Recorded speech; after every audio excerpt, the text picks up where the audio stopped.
Okay. Okay. Aleph Tet. If one suspends the walls from above downwards, if they are 3.5 tefakim above the ground, it's invalid. From below upwards, if it reaches the height of 10 tefakim from the ground, it is valid. Rabbi Yossi says, just as from below upwards 10 tefakim suffice, so from above downwards 10 tefakim suffice. If one moved the skak 3 tefakim away from the walls, it is invalid. A house that was breached, and when he placed the skak over it, if there are four amos from the wall to the skak, it is invalid. The same applies to a courtyard that is surrounded by a portico. A large sukkah that they ring with material that we may not use for skak, if there were 4 amos beneath it, it is invalid. If one makes a sukkah like a conical hut, or he leaned it against the wall, Reb Eliezer invalidates it since it has no roof, but the Chachamim declare it valid. A large reed mat, if it made to lie upon, it is susceptible to contamination, and we may not use it for skak. If for shade, we may use it for skak, and if it is not susceptible to contamination. Reb Eliezer says whether the mat is small or large, if you made it to lie upon, it is susceptible to contamination, and we may not use it as skak. If skak, we may use it for skak, and it is not susceptible to contamination. Okay. Base Aleph. Hayashen tachas hamita. So somebody who sleeps under a bed inside the sukkah. Lo yatzei reicho baso. He's not yatzei. Because we're talking here about a bed that's more than 10 tvachim high. Because if it's once it's more than 10 tvachim high, then it becomes a significant shelter in its own right. Mm-hmm. Whereas actually, if you have a low bed and you slide under a low bed, it actually does not interpose between you and the schach. It's considered it's not there. It's kind of like if you were sitting at a table and you know you're slouching at the table so that a lot of your body is under the table. The table doesn't interpose between you and the schach. It's just it's just a piece of furniture but it doesn't mean that you're not sitting in the sukkah just because your legs and your body is sitting under the table. There's a whole discussion about putting decorations up sometimes. Yes, decorations, but decorations even it's also hard to make decorations go bad. You've really got to overdo it. They've got to be huge decorations and they've got to be low. They've got to be hanging low. So, like, if somebody's just hanging a little bauble from the ceiling or whatever, it's nothing. Right. No. Okay. So if somebody is sleeping under a bed, then he's not yotze. Amar Rabbi Yehuda. Rabbi Yehuda disagrees. He says, "No, again, he says, but in my experience, we used to do this. We used to sleep in front of the Zakanim and they didn't complain. However, the halacha doesn't follow Rabbi Yehuda. Amar Rabbi Shimon, Maaseh, but Tavi Avdo Shel Rabban Gamliel. So once again, Tavi, who's the famous slave of Rabban Gamliel, who was a Talmid Chacham, he used to sleep under the bed. There was a lack of space in the sukkah. Obviously, there were lots of talmidim, and Tavi said, "Don't worry about me. I'll sleep under the bed here." Amalei and Rabban Gamliel lezakenim, and Rabban Gamliel said to his colleagues, "Reisim Tavi Avdi, look at my slave Tavi. Shehu Talmid Chacham v'yodeh she'avadim patur min sukkah, because he's a Talmid Chacham and he knows that avadim are patur from sukkah. Lefichach yashenu tachas amita, and that's why he's sleeping under the bed." So what's the obvious inference from what Rabban Gamliel is saying? So clearly from what he's saying, somebody who's under the bed is not yotzei his obligation. Yeah. We're talking about sleeping under the bed because there's not enough room in the sukkah? Well, for any reason. But why would someone sleep under the bed when they can sleep on top of the bed? Why? Because there was so probably because I'm inferring that because Rabban Gamliel probably had a lot of talmidim around and there was a lack of space. So Tavi said, "I'll make space. I'll sleep under the bed." But then if he sleeps, if someone sleeps under the bed and someone sleeps on top of the bed, then that isn't that a problem? Then we already said look, it's not a problem for the person who's on top because he's under the schach. But you said about the table before, if someone was slouching under the table, it wouldn't be pizza in front of it then.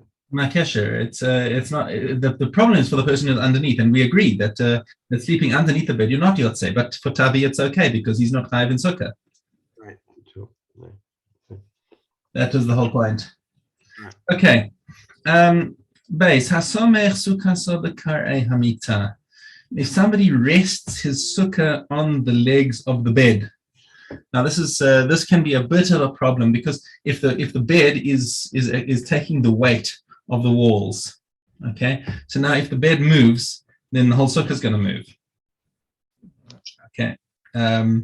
So that is so we said it's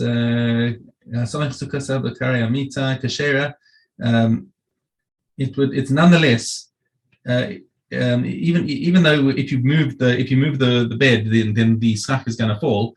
Nonetheless, it's a kosher sukkah. Rabbi Yehuda Omer, im eina yechola la'amod b'fnei atzma pesula.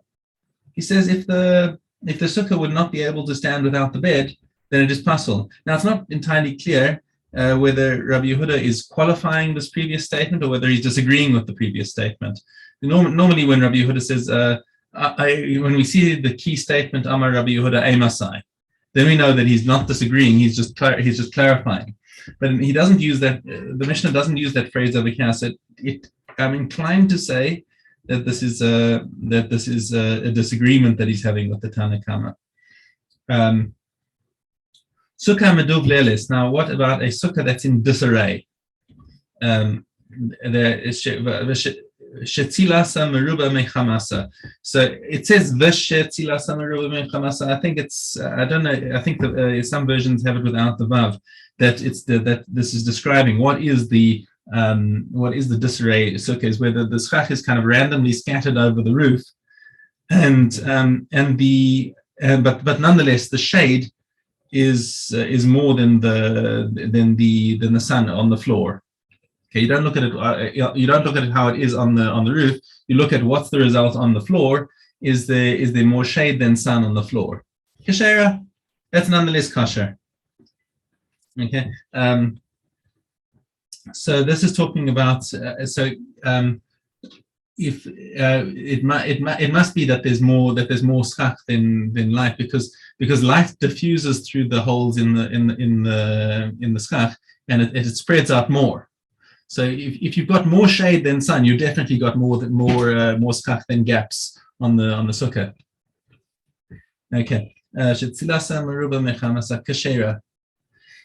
Interestingly, there's one of the brands of permanent schach, which I have a serious question on. I've seen it in a number of places. It's it looks very nice. It's like this little bamboo thing that these bamboo mats that come together. But when you put it on the roof, it doesn't actually give more shade than sun. So even though it'll last a very long time, it doesn't give very good shade. And I was I had quite a shiloh whether it was a kosher sukkah or not in one place where it was used. Because you said the mats that they just roll out. Yeah, it's one of those mats. It's one of those mats that they rolled out. It was in excellent condition, lovely bamboo, but the gaps were so big that it wasn't actually shading this. It wasn't actually shading the floor properly. So it was kind of a shiloh there. Right.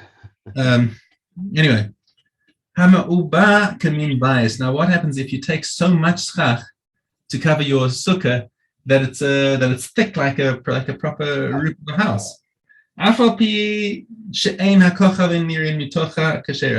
So even though you can't see the stars through the schach, it's nonetheless kosher because it's not tied down. It's not a permanent structure. Nonetheless, it's okay. But you see from the phrasing of the Mishnah that the lechatchila case is that you should be able to see the stars.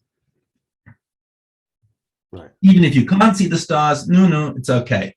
Right. But lechatchila, you should be able to see stars through the schach. Okay. Ha'oseh sukkah so barosh agala or barosh sfina. So somebody builds a sukkah builds a mobile sukkah, the mitzvah tank, the Lubavitchers. You have a trailer and you build a sukkah on the back. That's our modern day equivalent, which is exactly this Mishnah over here. You build a sukkah on top of a trailer, or Rosh Hasfina, or on top of a ship. Kashera, it's all good. We're all in La Yom Tov, and you're allowed to get into this on Yom Tov. Right? There's no problem to get onto the cart on Yom Tov. So you could use it, no problem. But Rosh Ilan or Al Gabe Gamal. Now, what happens if it's on top of a tree? So you've got a tree sukkah, or you've got a camel sukkah. So you've actually built it. You know what they called it, a howdah. You know, those things that those little. You know, in India, they used to on top of an elephant, they would put this that little what's it, a carriage, and it was actually covered. It's big enough. You could, if you put schach on top of that, that could be a sukkah, right? Totally kosher. Ve'ein olim la b'yom tov. You can't climb into it on Yom Tov. Why? Because you're not allowed to ride an animal on Yom Tov or Shabbos. So we say on Yom Tov, but like obviously on Shabbos as well. So you can't climb an animal. You also can't climb a tree on Yom Tov or Shabbos. We have an issur to climb. It's an issur d'Rabbanan to climb a tree or to ride an animal on Shabbos, because for the tree you might break some branches. Also for the animal you might break a branch in order to whip it to go faster. Okay. So shtayim be'ilan v'achas bidei adam, or shtayim bidei adam v'achas be'ilan. So what happens if it's a three-legged structure, where even two of the legs are built by man, and you put a post there and a post there, and the third one is being held up by a tree. In all cases over here, kosher, it's all good, but because it's resting on the tree, you can't get into it in Yom Tov. Okay. Shalosh bidei adam v'achas be'ilan kashera ve'olin la b'yom tov. However, if you've got three sides that are being held up by posts, then the fourth one that's being held up by the tree is sort of superfluous. You could get away without it, and since you could get away without it, most of the weight is going on the man-made construction. That's even mutter to go into an Yom Tov. So your general rule is kol shenital ha'ilan v'yichol la'amod b'fnei atzmei kashera ve'olin la b'yom tov. Any case where it's not, where if you took away the tree, it would still be able to stand. That's even okay to use on Yom Tov. Okay, Yom Zayin base.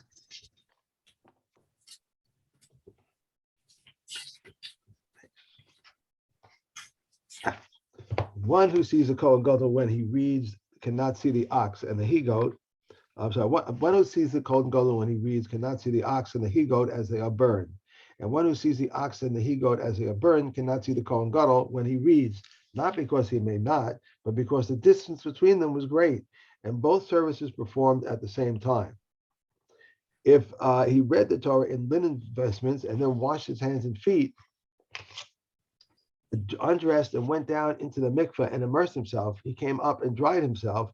They brought him the golden vestments. He dressed and washed his hands and feet, and then he went out and sacrificed his ram and the ram of the people and the 7 unblemished male sheep in their first year. This is the opinion of Rabbi Eliezer. Rabbi Akiva says they were brought with the daily morning offerings as well as the ox for a burnt offering. But the he-goat, which is done outside, were brought with the daily or afternoon offerings.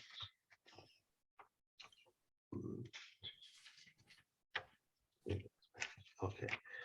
He washed his hands, Dalit. He washed his hands and feet, undressed, went down into the mikveh and immersed himself. And he came up and dried himself. They brought him white linen vestments. He dressed and washed his hands and feet. He entered the Holy of Holies to remove the ladle and the shovel. He washed his hands and feet, undressed, went down, immersed himself, came up from the mikveh and dried himself. They brought him golden vessels. He dressed, washed his hands and feet. He entered the Holy to burn the afternoon incense and light the lamps. Then he washed his hands and feet and undressed. They brought him his personal clothing and he dressed. And then they accompanied him to his house and he made a feast for his friends for having left the temple safely. I kind of find it superfluous when they keep saying he went down and immersed himself in the mikveh. You know, it's like, all right, we know why he's going down there. This. Well, that's what he did. I mean, the mikveh's down. The Kohen Gadol serves in 8 vestments, and a common Kohen in 4. And a 2. We've done 3. Done 3 already? All right. Okay, Shkalim Beis Daled.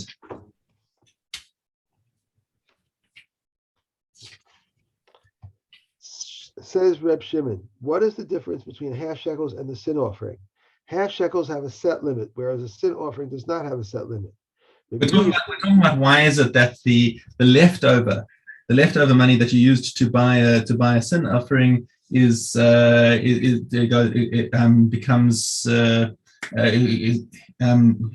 must still be used for kodshim, whereas the leftovers of a machatzis a shekel is done. It's chulin. You don't have to give extra.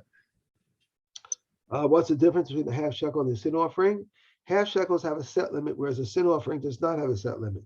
Rabbi Yehuda says even half shekels have no set limit.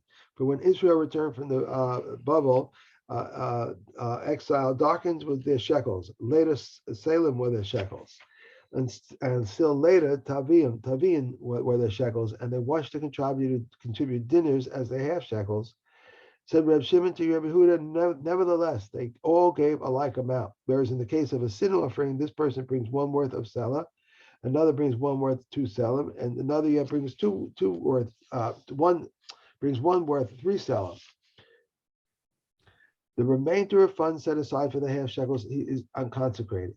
The remainder of funds set aside for the purchase of the 10th of an ephah of meal offering. The remainder of funds set aside for the purchase of bird offerings, of zavim, zavos, and women after childbirth. The remainder of funds set aside for the purchase of sin offerings and guilt offerings.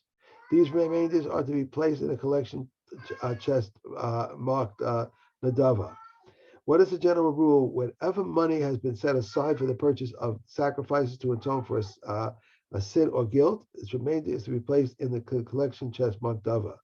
The remainder of funds set aside for a burnt offering is to be used for the purchase of burnt offering. The remainder of funds set aside for a meal offering is to be used for the purchase of a meal offering. The remainder of funds set aside for a peace offering is to be used for the purchase of a peace offering. The remainder of funds set aside for a Pesach offering is to be used for the purchase of a Pesach offering. And the remainder of funds contributed for the ransom of captives is to be used for the ransom of, I'm sorry, I skipped the page. The remainder of funds, that's right, the remainder of funds contributed for the offerings of Nazarites is to be used for Nazarites, but the remainder of funds contributed for the offering of a specific Nazarite is to be placed in the collection marked the Dava. The remainder of funds contributed for distribution to poor people is to be used for poor people, but the remainder of funds contributed for the sake of a specific person, a specific poor man, is to be given to that poor man. The remainder of funds contributed for the ransom of captives is to be used for the ransom of captives, but the remainder of funds contributed for the ransom of a specific person is to be given to that captive. The remainder of funds contributed for the burial of the dead is to be used for the burial of the dead, but the remainder of funds contributed for the burial of a specific dead person is to be given to his heirs. Ramea says the remainder of funds contributed for the burial of a specific dead person is to be held in escrow until Eliyahu shall come. Reb Nosson says with the remainder of funds contributed for the burial of a specific dead person, they build a monument for him on his grave. One more. At 3 periods of the year, they withdraw funds from the treasury chamber. 15 days before Pesach, 15 days before Shavuos, and 15 days for Sukkot. And these are also the designated dates of the animal tithe. These are the words of Reb Akiva. Reb Azai says the 3 periods are the 29th of Adar, the 1st of Sivan, and the 29th of Av. Elazar Reb Shimon says the 3 periods are the 1st of Nisan, the 1st of Sivan, and the 29th of Elul. Why did they say the 29th of Elul instead of saying the 1st of Tishrei? Because that day is a festival, and one might not tithe on a festival. Therefore, they advance it up to the 29th of Elul. Okay. Shabbos. Yud Aleph Aleph. Yud Aleph Aleph. One who stored a seed to be used for sowing or a sample or for medicine, and took it out on the Sabbath is liable for any amount. Other people, however, are not liable except for the prescribed amount. If he changed his mind and brought it in, he is not liable except for the prescribed amount. And one who took out foodstuffs and placed them on the threshold, whether he himself subsequently returned and took them out or whether someone else took them out, he's exempt, since he did not perform his work at one time. Hold on a second. I've lost the place. Where are you reading? You said Yud Aleph. Right? Oh, I went to base. I'm sorry. Okay. Let's go back to Aleph. Okay, I'm sorry. One who stored a seed to be used for sowing or a sample for medicine and took it out on Shabbos is liable for any amount. No, but that's storing a seed. I'm on Yud Aleph Aleph. Azorek Mirishus Yachid. Somebody throws from Rishus Yachid to Rishus Rabbin. Why did I get over there? Maybe we went to the. I took this out. I did take this out.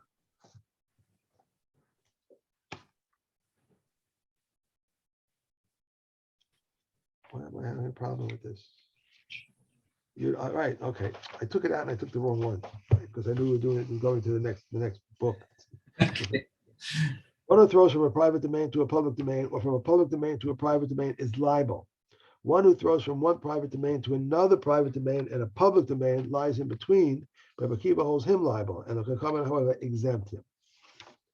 In what matter, two balconies, one opposite the other, is in a public domain. One who hands over or throws from one to the other is exempt. If both were in one row, one who hands over is liable, whereas one who throws is exempt. For such was the work of the Levites. There were two wagons, one behind the other, in the public domain. This is Yud Aleph base. There were two wagons, one behind the other, in a public domain. They would hand over the boards from one to the other, and they would not throw them. The bank of a cistern and the rock are 10 handbreadths high and 4 handbreadths wide. One who takes an article from them or places an article upon them is liable, less these dimensions he is exempt. And one who throws an article a distance of 4 cubits against the wall above 10 tefachim from the ground, it is as though he is throwing it in the air. Below 10 tefachim from the ground, it's as though he's throwing it on the ground. One who throws an article a distance of 4 amas on the ground is liable. If he threw to a point within 4 cubits, but it rolled beyond 4 cubits, he's exempt. If he threw beyond 4 cubits and then it rolled back to within 4 cubits, he is liable. Okay. Put this. Okay. Brachos based Dalet.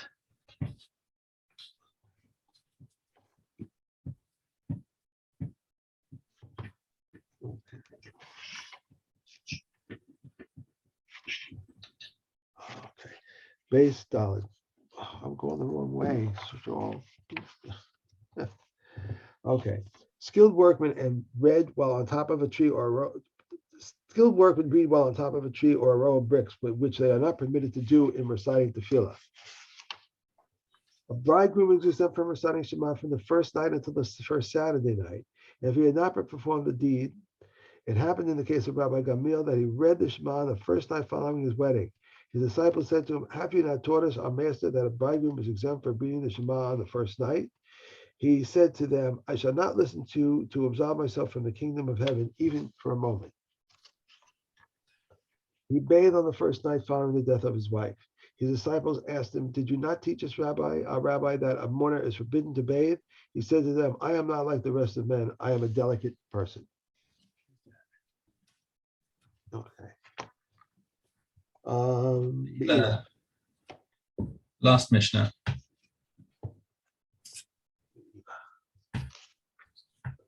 If the householder, responding regarding one who deposits money with a money changer. If the money is stop. It's Vav. The last Mishnah. Last Mishnah. Oh, but I started at the top of the page. Regarding a consecrated pruta that fell into a purse, or if the owner said a pruta is in this purse, shall it be consecrated? Then as soon as he spends the first pruta, he has committed me'ilah. These are the words of Rabbi Akiva, but the comments say he does not commit me'ilah until he spends the entire purse. Rabbi Akiva agrees regarding one who says a pruta of this purse shall be consecrated, that he may spend and continues to spend the money until he spends the entire purse. Hey, Tamid. Tamid, right here. Okay. The Kohanim would stand guard in 3 places: in the holy temple, in the chamber of Tinas, in the chamber of the Ray, in the hall of the fire, and the chamber of Avitnas, and the chamber of the Ray were upper stories, and the youngsters would guard them. The hall of the fire was a dome, and it was a large house encircled with ledges of stone. And the elders of the Beis Av would sleep there, and the keys of the courtyard were in their hands. And the young Kohanim would sleep with each with his pillow on the ground. They would not sleep in their holy vestments, rather they would move them and fold them and place them beneath their heads. And they would cover themselves with the personal garment. If one of the Kohanim experienced a seminal mission, he would exit the hall of fire, proceed through the tunnel that went under the Bria, and there were lamps burning there until he reached the immersion room. A large fire was there, as well as a latrine of dignity. This was its dignity. If one found it closed, he knew there was a person there. If he found it open, he knew that there was no person there. He descended and ascended and dried himself off and warmed himself in front of the large fire. He came and sat next to his fellow Kohanim until the gates were opened. He departed and went on his way. One who wished to separate some ash from the altar arises early and immerses before the appointed Kohen arrives. Now, at what time did the appointed Kohen arrive? Not all the arrival times were the same. At times he would arrive at the rooster's cry or close to it, either before it or after it. The appointed one would arrive and knock upon the temple gates, and they would open it for him. They said to him, whoever has immersed should come and participate in the lottery. They held the lottery. Whoever won. Okay, that's it. We're done. We did do one from Meila, so that's true. Okay, and we have let's see, Beis Yod. If he finds it in a stable, he is not responsible for it. In a public domain, he is responsible for it. If in a graveyard, he may not contaminate himself for it. If his father says to him, contaminate yourself, or he says to him, do not return it, he should not obey him. If he unlocked or unloaded and unloaded, or unloaded and loaded even 4 or 5 times, he is obligated, as it is said, you shall surely help. If he walked away and sat down and said, since the commandment is incumbent upon me, since the commandment is incumbent upon you, if you want to unload, he is exempt. As it is said with him, if he is old or sick, he is obligated. It is a commandment to the Torah to unload, but not to load. Reb Shimon says, even to load, Reb Yossi the Galilean says, if he bore more than its proper burden, he is not bound on him. For it is said, under its burden, a burden which he can bear. Between his own lost article and his father's lost article, and his lost article takes precedence. Between his own lost article and his teacher's lost article, his own takes precedence. Between his father's lost article and his teacher's lost article, his teachers take precedence. For his father brought him into this world, whereas his teacher who taught him wisdom brings him into the life of the world to come. If his father is a scholar, however, his father takes precedence. If his father and his teacher were carrying a load, he would he should put down the teachers and afterwards put down his father's. If his father and a teacher were in captivity, he should ransom the teacher and afterwards ransom his father. If his father was a scholar, however, he should ransom his father and afterwards ransom his teacher. If one deposits an animal or utensils with another, and if they are stolen or lost and not wishing to swear, the shomer pays for it. An unpaid shomer may swear and be quit. If the thief is found, he pays the 2-fold payment. If he has slaughtered or sold the animal, he pays the 4-fold or 5-fold payment. Whom does he pay? The one to whom the deposit was entrusted. If he swore and did not wish to pay, if the thief is found, he pays the 2-fold payment. If he has slaughtered or sold the animal, he pays the 4-fold or 5-fold payment. Whom does he pay? The owner of the deposit. Okay, Adkan. Okay. That's it. Okay. Good. Okay. Thank you very much. Have a great day. You too. Refuah shalema to you and to your wife. Thank you. Be well. Okay. Bye. Thank you. Cheers.